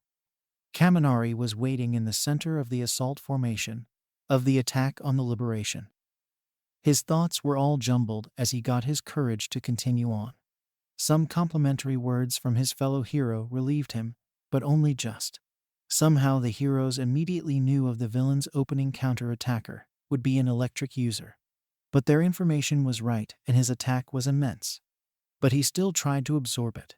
At first things were going well, but the villain was suddenly jabbed in the neck by a syringe and his attack in another wave even bigger than the first.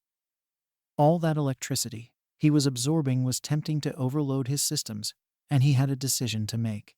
Whether to bite the bully and keep absorbing, and hopefully this new boost wears out before he does, and most likely rely on the heroes around him to protect him in his inebriated state, or disengage and hope that someone else could pick up the slack and be less of a liability this close to the front. The decision was almost unanimous as he stopped absorbing the electric shock. And as soon as he did, the lighting hit the heroes almost immediately, stunning a lot of them and compromising their front line as the villains rush through the holes presented. The initiation was on the villains' side due to the exchange, and the fight was going poorly for the heroes. But after some time they were able to get it back into a 4060 split. Now Kaminari was in the thick of the fighting, and his fear jumped exponentially. He couldn't use his quirk regularly, and there was so many people flying which way that it made it difficult to properly use his pointers. So the most rational thing he could think to do was run away. He was actually supposed to be launched back into the rear guard, but the girl had seemed to be hit by the juiced-up lighting, forcing him to huff it on foot. He was suddenly hit in the back by a fireball, and he quickly rolled around on his back, trying to extinguish it. He was suddenly surrounded by individuals he couldn't recognize. The hero line was pushed back further than he anticipated, but it offered him an opportunity to use his quirk Full Throttle, which he did. But they didn't fall so easily, so he kept it on, and finally they fell. But he could already feel his mind slipping as the last individual fell. He was powerless to stop the next villain who was slashing at him with a bladed arm. He closed his eyes before the blow could connect. As he opened his eyes, he was floating in space that only contained one planet. It seemingly spoke to him. You lack confidence and courage with a quirk that leaves you defenseless. Join me, and you would have no need to fear anything. And you will have a near bottomless tank to absorb and discharge, not just lighting but any natural element, be it fire, ice, wind, water, and even light. Planet seemingly said pointedly. The idea of a talking planet was crazy enough, but saying it could help him and solve his problems seemed even crazier to the boy. Did he die? This seemed like one of his animes he watched, where the protagonist would die and be reincarnated into another world. Wait, are you God? Did I really die? The boy started to go into shock from the news that he might be dead, but sudden calmness steadied his mind and body. I go by many names, and God is one of them. However, you are not dead. I am calling upon you as one of my champions. I'll offer you incredible power that you can use to save your society, defeat a foe, and save your friends. All I ask in return for your service is to destroy the quirks that populate your world. God had said. Whoa, that's a lot to take in, and get rid of quirks. Why would you want to get rid of something that you created? Kaminari asked. I designed quirks as an experiment to test humanity. That experiment has an expiration date. Your people call it the quirk doomsday theory. Quirks will continue to get more and more violent over time and kill everything on the planet. I simply wish to avoid that future, and you will be my champion to do it. God explained. Wow, really? I'm really that special? But how will I be able to get rid of quirks, even with great power? I won't just kill everyone with a quirk. That's messed up. Kaminari said. You will not have to kill anyone. The villains you face already have the means to erase quirks with a vaccine. You must simply convince them to take it. Kaminari sat in thought. Everything seemed so impossible to believe. But then again, he lived in a world where quirks existed, so to others his world could seem the same. Quirks are so important to society, he couldn't imagine how the world would be without them. But the alternative is chaos. At least one choice still leaves society intact. All right, it looked like Mina Ashito's trial. Mina was currency in an unwinnable situation. The class had been separated by the villains in front of the school. The villain from Paradise Island had come back to attack them again. She had fear of the last time she fought this women's slice. She had been struck in the side before, but was luckily saved by Takoyami. But it seemed like this time it was different. Her hair acted as lighting rods ready that trapped Takoyami in a barrier, dark shadow being too weak to be able to break out. Now she was alone in fighting her, and she was just too much. Her fear was starting to get the best of her. Her feet work and movement began to stumble as she ran around the school building to evade her foe. Her other classmates were too busy fighting the other villains to come and help her, so she was by herself. And that made her anxiety spike even more. She was eventually struck in the leg, and the lighting within the pin like needle hair sent shocks all throughout her system, causing her to trip up and spasm while on the ground. As the villain approached her, she mocked her struggle and questioned where all of her agility went since the last time they fought. Mina wanted to cry and beg for mercy, but she couldn't due to how her body was still reacting. The villain, having enough of the gloating, raised her hair up and shot forth, more spikes stabbing her in numerous places. Before she finally blacked out from the pain. You display fake bravado when you are around others, but fear when you're alone.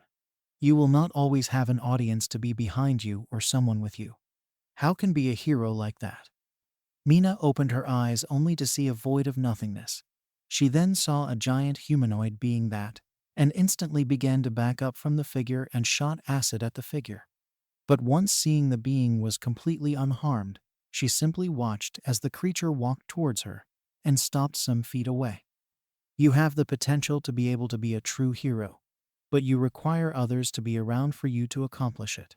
I could give you courage to be better all by yourself. There would be no need to repress your fear for others, as you will have no fear. The creature explained. Mina said nothing. She didn't really care what this thing said. It looked disgusting and untrustworthy. She wouldn't let its words get to her. Even now you're surrounded by fear. I sense it in you. You do not need to fear me. Just take my hand, and you will never know fear again. The creature continued. Mina stopped listening a while ago and closed her eyes. Whatever these things were, she wasn't going to go along with anything it said or accept anything it wanted to give her. As she opened her eyes, she was back in field again, back at the school. The pins and needles were removed from her body and Slice was nowhere in sight. She began to walk back around the school back to her classmates, only to be horrified by what she saw. All of her classmates were dead or dying on the floor, blood pooling by their bodies from holes or bruises. Some even burned to a crisp from flames. She also saw Midoriya tied up being carried away. His eyes met hers, and it looked as if he was begging for help. But she couldn't move. She didn't want to move. How could she? Everyone was gone.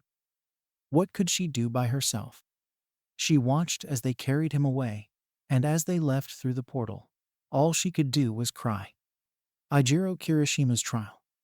He is too late. He's just too late. Kirishima was going through many visions, all of them having a similar theme of him not being able to be there in time to protect those that need it. First it was Fat Gum. He recovered too late to shield him after his quirk was overwhelmed by Rappa. He was pummeled and beaten down before he could redistribute the energy he collected. Then it was Mina. He couldn't get there in time. A tree had fallen down in their way to which he had to bust through. But it slowed him down just enough to before he could knock her out of the way. She was squashed by that giant monster. Another was when during his fight with an UFO assassin, he couldn't make it in time to shield Minta, and the explosion had put his classmate in the IQ, with little chance of recovery. Lastly was during the battle in front of the school, like before, Rappa was striking him repeatedly with his fist. But thanks to his training, he was stronger than before, and was able to tank them with his unbreakable. His friends, on the other hand, weren't so lucky. Ojiro and Shoji both attempted to help his friend from the villain, but they were both overwhelmed from the flurry of blows that Rappa launched, blowing them backwards into the walls of the school. He tried attacking, but it was worthless under the complete onslaught his foe could launch, and his blows were often deflected or collide with Rappa's covered gauntlets. His unbreakable was wearing out, and he hadn't scored any damage to get this lug to slow down. Eventually the wall fractured, and one blow sent him soaring back, hitting his head against the wall of the class, knocking him unconscious. You're a wall to which attacks break. But what if that wall is not fast enough to form? Kirishima woke up, now being completely in a dark abyss, rotating around a planet that talked to him. You have the durability to protect yourself very well, but you lack in everything else, and a hero is meant to protect others. I could give you power to protect those around you, even without you being there. Just join my cause, and you shall be able to protect anyone." Kirishima was taken back by what the planet had said. Were those visions of gruesome fates its doing? "And I'm guessing that you're going to ask for something in return, aren't you?" Kirishima asked. "Indeed. All I ask is to destroy the quirks of your world. They are a disease inflicted upon your Earth that will. No real hero would punish people for how the quirks of the future might behave, and no real man would try and take the easy road filled with handouts. They take what they are given and will try to make it work, and that's what I'm going to do." Kirishima interrupted.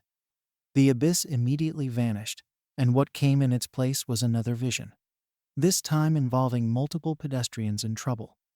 One was about to get hit by a car, another was about to be hit by a building sign, and another was being robbed in a nearby alley. He had to decide which person he would save, but the other would pay the price in return. Katsuki Bakugo's trial.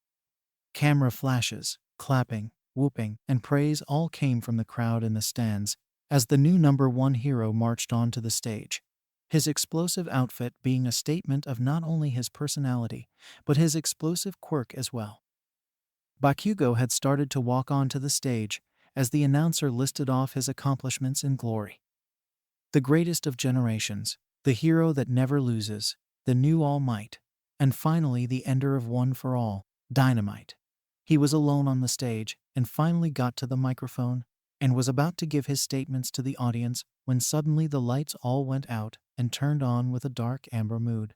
Bakugo noticed that the crowd had suddenly started to crumble to ashes and a mysterious wind started to collect the dust, and it gathered it into the shape of a humanoid figure. The figure was giant. Its head held no distinguishable features, but nonetheless it began to speak. "You pine for the top of the hero world, but you know that it's impossible. You are destined to fall behind Midoriya, at best second best to those you felt superior to." Bakugo launched to attack the creature, launching an explosion towards its chest as he was replying to its taunt. "I am going to be #1. Don't mention that damn nerd. He's nothing compared to me." As the smoke cleared, the creature was gone, but he reappeared on the stage where Bakugo just was, and he continued to taunt him. "You know that to be untrue. Just be honest with yourself." Bakugo launched himself towards the villain again, creating an ever greater explosion on the stage, creating a large cloud of dust. As the dust cleared, across from him on the stage was Midoriya. The being spoke again, but didn't reveal itself. "I shall show you. Begin." Unable to find the villain, Bakugo refocused his attention to Midoriya, and as he did so he felt something was wrong, but before he could act on that feeling, his vision shocked him. He seemed further away than he was before, but what really shocked his was that he could see his own body minus his head, which was currently flying away. The creature voice rang out, "Death #1. Suddenly he was back on his body in the same position as before. He heard Midoriya's voice speak out, "You can't keep up." Another exchange. This time Midoriya casually walked through a number of Bakugo's attacks and punched right through his stomach, just to reset again. "You're too weak." He tried to get high above him, but he was too fast again, this time using Black Whip to puncture his leg and drag him down into the ground, resetting again to position. This exchange happened many more times. Bakugo died a dozen more times, each time taunting for how weak and pathetic he is. The creature began speaking again. "You may be thinking that this only because of One for All. He has so many quirks and abilities that have been strengthened over generations. Of course you can't beat him as you are now. It's an unfair comparison, and in a way you are correct. There is another, however, that you could not hope to match, and you may disagree, but it is the truth of how weak you are." As the voice died down, the Midoriya imposter began transforming. He became taller and his hair had the distinct red and white color that could only represent one person. "Yes, that's right. Todoroki is much stronger than you as well. If you can't hope to beat him, how could you hope to beat those above him? Begin." Todoroki, as always, started off with his signature ice attack. It was a grand attack that dwarfed even the one he used against Zero at the festival. Bakugo tried to stop it using his app autocannon, but it barely scratched the ice.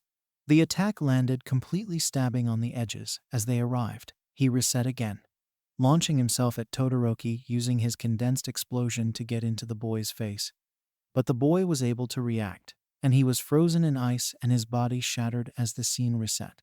Bakugo luck didn't fare better in his fights with Todoroki. He was frozen, impaled, burned, and sometimes even boiled alive. This reset the creature back. You're weak. You couldn't hope to surpass all for one or one for all. You can't even damage them.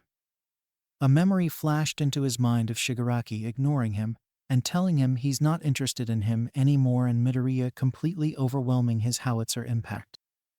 I can offer you strength, enough strength to achieve your dreams of being number one. Bakugo began walking towards the creature. All you need to do is take my hand, and you will be the strongest hero, unbeatable. Your friend was chosen by your idol and received almost unrivaled strength. It is only fair that you are chosen as well. He kept walking towards the creature, and just as he was about to take the creature's hand, he let off an explosion. The creature was unfazed by the attack and didn't move. Bakugo balled his hand and put a thumb up, gesturing to himself, and spoke. You know, you almost had me there, really, you did. Power to even greater than one for all. Only a fool would give that up, but you made one crucial mistake. You know what that was? Comparing me to that nerd. He needed a handout from the strongest hero just to catch up to me, and even only recently to actually surpass me. I realized as you spoke, the error in my own thoughts. When the hell did I want to be like him? I was always ahead of him, but he was always ahead of me as well. It was because he was ahead that I pushed myself to be stronger, and like hell if I'm going to take the easy road. And as for that half bastard, just like Midoriya, I'm going to prove to the world that I don't need to be chosen or have multiple quirks to be the best. So you can take your offer and shove it. The creature was silent, and Bakugo swore he could feel a faint vibration of anger going on. But he couldn't really tell. A massive wind surge marked the creature's departure. And as he opened his eyes again, he could see both Midoriya and Todoroki across from him. And he smiled and readied his stance as he said the words, begin. Midday, a city. In the middle of one, the streets leading in and out of a city, a rupture of space-time expanded, cratering the ground beneath, followed quickly by another orb of darkness that expanded just above the ground. And from it a man appeared, a tall, muscular man, with spiky, graying hair and a beard, wearing bulky armor with large shoulder pads and a large cape. Upon seeing what had come out of the larger orb, he was shocked and spoke to himself. This is especially strange. In front of him were a circle of 20 dark cubes in such close proximity. That would be strange in of itself. But the fact that seemingly above each cube held a teen in a containment field made the situation even weirder. He checked his surroundings and noticed that in the distance, a robotic drone was coming over to investigate. No doubt that Metal had designed safety monitors on the roads so that in the event of damage, his bots would be there to monitor the disturbance and repair the road. He needed to act fast.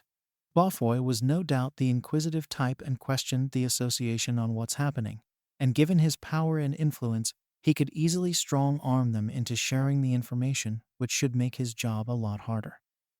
He quickly gathered the boxes as fast as possible, which in turn moved the teens floating above them as well, and quickly put his hands together, the circles on his gloves forming an infinity symbol as his power flowed outward, encircling himself and the 20 cubistines, and together they disappeared. The events happened so quickly that by the time that the drone approached the damaged street, it had not visibly seen what could have caused the damage to the street. Multiple drones searched the surrounding area, but upon finding nothing only noted the disturbance and went to repair the damage to the road. A large bubble expanded over the roof of the Hero Association headquarters.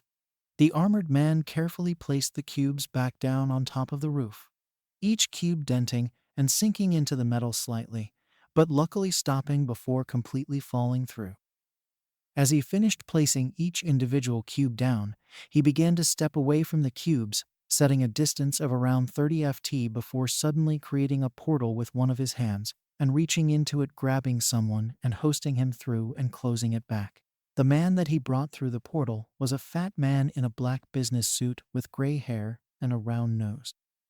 He was terribly frightened to say the least, but calmed down once he saw who it was. BL Blast.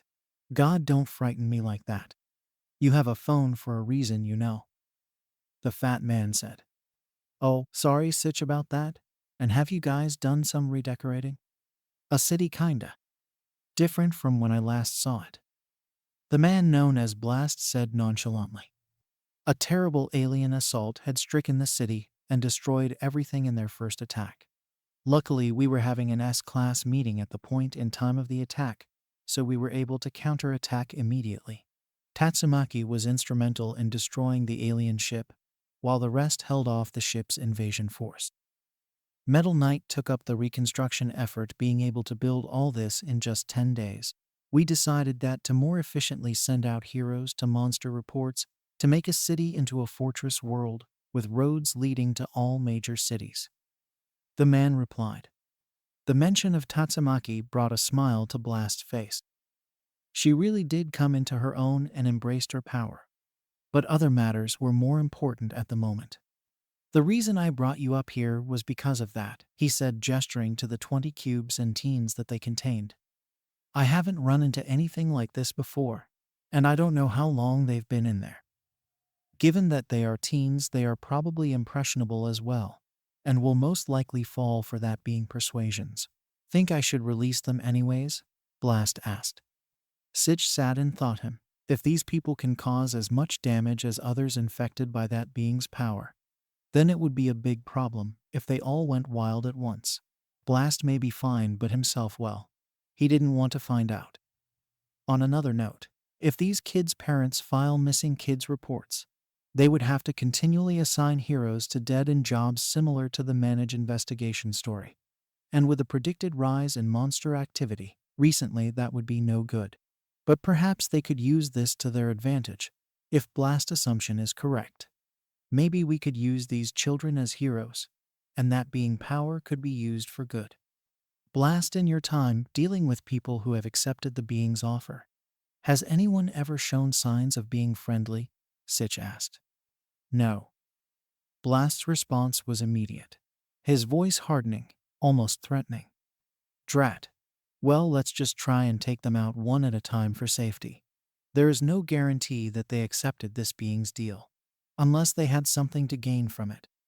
It would also be inconvenient to just leave them in there, as then you can't stash them in your dimension, and having to carry these cubes around would be very unwise, especially if a monster got a hold of them. Let me see, how about we try with that boy first, he said, gesturing to a boy with mossy green hair. All right, but be prepared for anything, was Blast's reply, and he reached his hand out and a portal attempted to open up on the bubble containing the boy it strained trying to keep close, but eventually gave way to Blast power and opened, dropping the boy on the ground. Midoriya began to stir, struggling to open his own eyes as they stared up into the sky. Wait, the sky. He moved his arms and legs to get a range of motion. He heard someone speak from some distance away, making him immediately sit up and look at who was speaking. A tall, bulky man that looked like a hero with the word Blast on his chest, and a businessman with gray hair. The two were unrecognizable to him, and quick glance around of his surroundings shocked him to not only be in a strange whole new place, but to see his classmates trapped in bubbles. He turned back to the strangers, this time more worried than ever of an impending attack. But the tall man, who he assumed was named Blast given his close, greeted him very casually, simply saying "Yo," as he lifted his arm in a wave.